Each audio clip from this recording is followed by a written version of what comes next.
नमस्कार. सर्व समाज बांधवांना माझी नम्र विनंती आहे.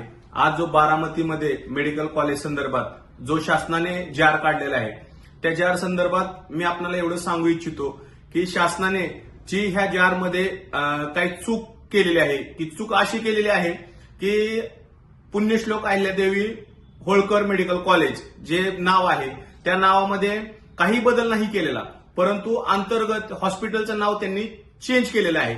म्हणजे उदाहरण सांगायचं झालं तर आपल्याला असं की आपल्या एखाद्या किल्ल्याचं नाव ठेवायचं आणि आतलं प्रवेशद्वाराचं नाव चेंज करायचं, असा प्रकार हा शासनाने केलेला आहे.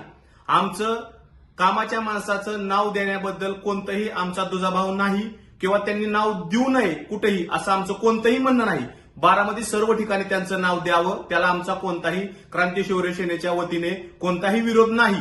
परंतु आमचा जे पुण्यश्लोक अहिल्यादेवी होळकर मेडिकल कॉलेज बाबतीत जो शासनाने चुकीचा निर्णय घेतलेला आहे तो चुकीचा निर्णय शासनाने त्वरित रद्द करावा ही आमची मागणी आहे. आणि ही मागणी आमची कायमस्वरूपी जोपर्यंत ते नाव रद्द होत नाही तोपर्यंत आमची ती मागणी कायमस्वरूपी राहणार आहे. कोणत्याही दिलेल्या महापुरुषाच्या नावामध्ये कोणतीही छेडछाड सहन केली जाणार नाही हा समस्त धनगर समाजाच्या वतीने मी शासनाला इशारा देत आहे. अन्यथा याच्यावरती उग्र असं आंदोलन महाराष्ट्र राज्यामध्ये छेडलं जाईल ही नम्र विनंती. येळकोट येळकोट जय मल्हार. धन्यवाद.